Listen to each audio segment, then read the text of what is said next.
मरेगा। सुदीप की हंसी सुनकर देव का कलेजा मुंह को आ गया। घबराया हुआ देव दबी सी आवाज में बोला, सुदीप, मैंने कुछ नहीं किया था यार। उस रात जो भी हुआ वो गलती से। देव अपनी बात पूरी करता उससे पहले ही सुदीप बहुत सीरियस लहजे में बोला, गलती? अपने गुनाह को गलती बता रहा है? देव, मैंने तुझे अपना दोस्त समझा था, लेकिन तू मेरा सबसे बड़ा दुश्मन निकला। कमरे में ज्यादा रोशनी नहीं थी, लेकिन देव को सुदीप का खून में सना हुआ चेहरा दिख रहा था। देव बिस्तर से उठ गया। उसका पूरा शरीर डर से कांप रहा था। देव ने कभी नहीं सोचा था कि मरने के बाद सुदीप इस तरह लौट आएगा। वो घबराते हुए धीरे से बोला, सुदीप, वो सब विवेक का आइडिया था। मैंने उसे मना किया था, लेकिन वो माना नहीं। मेरा यकीन करो सुदीप, मैं सच बोल रहा हूँ। ये सुनते ही सुदीप की लाल आंखें और सुर्ख हो गई। उसने 2 कदम आगे बढ़ाए और देव की गर्दन दबोच ली। कुछ ही देर में देव की सांसें रुकने लगी। खुद को बचाने के लिए देव खूब हाथ पांव चला रहा था, लेकिन सुदीप को कोई फर्क नहीं पड़ा। देव कुछ कहना चाह रहा था, लेकिन देव के गले से कोई आवाज नहीं निकली कि तभी सुदीप मुस्कुराते हुए बोला, मुझे नहीं पता था देव कि तुझे तड़पता हुआ देखकर मुझे कितनी खुशी मिल सकती है। अगर पता होता तो मैं अपनी दुनिया से निकलकर बहुत पहले तेरे पास आ गया होता। लेकिन कोई नहीं, देर से आया, लेकिन खाली हाथ नहीं आया। अपने हाथों में तेरी मौत लेकर आया हूं।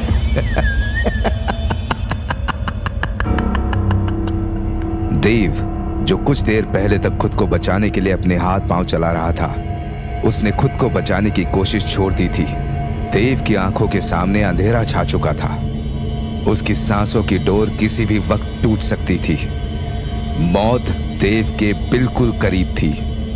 लेकिन तभी अंजलि की नींद खुल गई। नींद खुलते ही अंजलि ने अपने आंखों के सामने जो खौफनाक मंजर देखा, वो देखते ही उसकी चीख निकल गई। देव अपने ही हाथ से अपना गला घोंट रहा था। अंजलि ने फौरन ही लाइट ऑन की। लाइट ऑन होते ही देव को झटका सा लगा। वो अपने होश में वापस लौट आया और उसने गर्दन से अपना हाथ हटा लिया।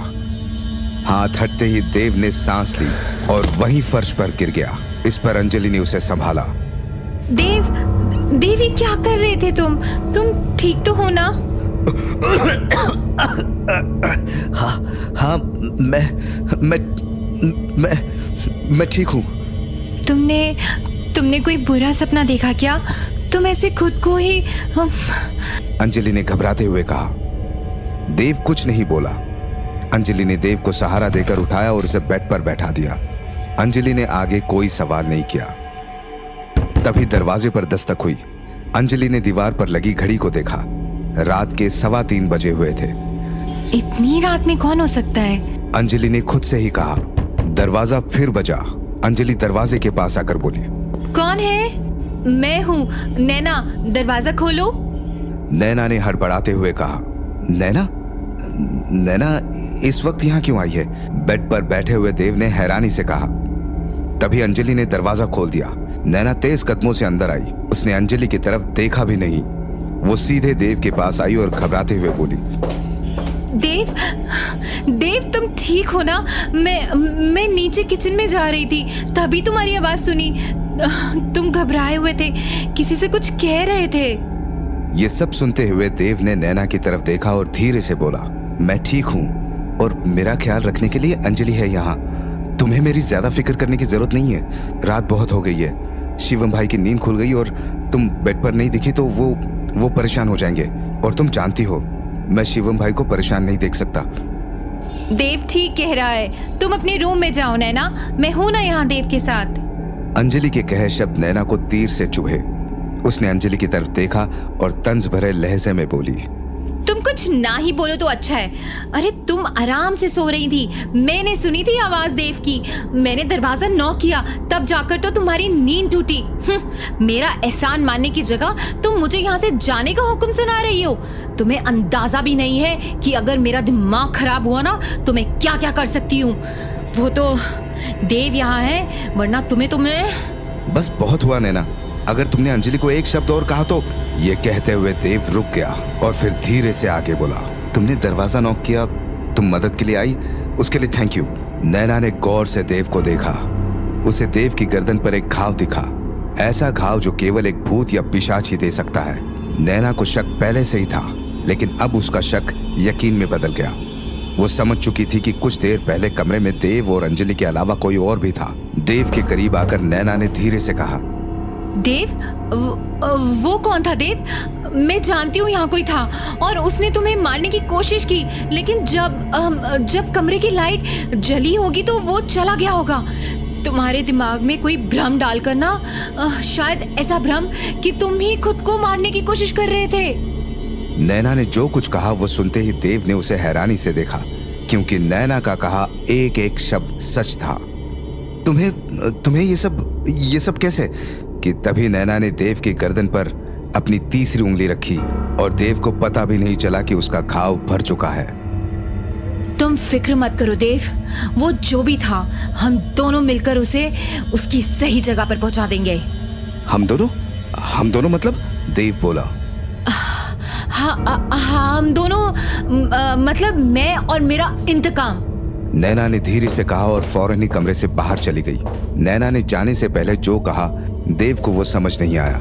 देव तो ये भी नहीं समझा कि कुछ देर पहले उसके साथ जो भी हुआ था नैना ने उसका सही अंदाजा कैसे लगा लिया।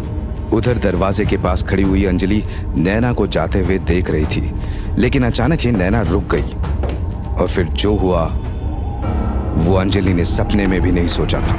नैना रुकी हुई थी, लेकिन तभी एक झटके में नैना की गर्दन पीछे की तरफ घूम गई।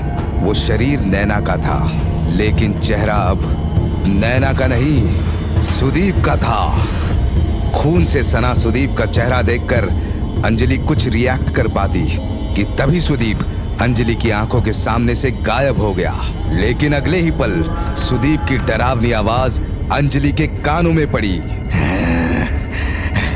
कब तक बचाएगी उसे तू? देव मरेगा, बहुत जल्द मरेगा।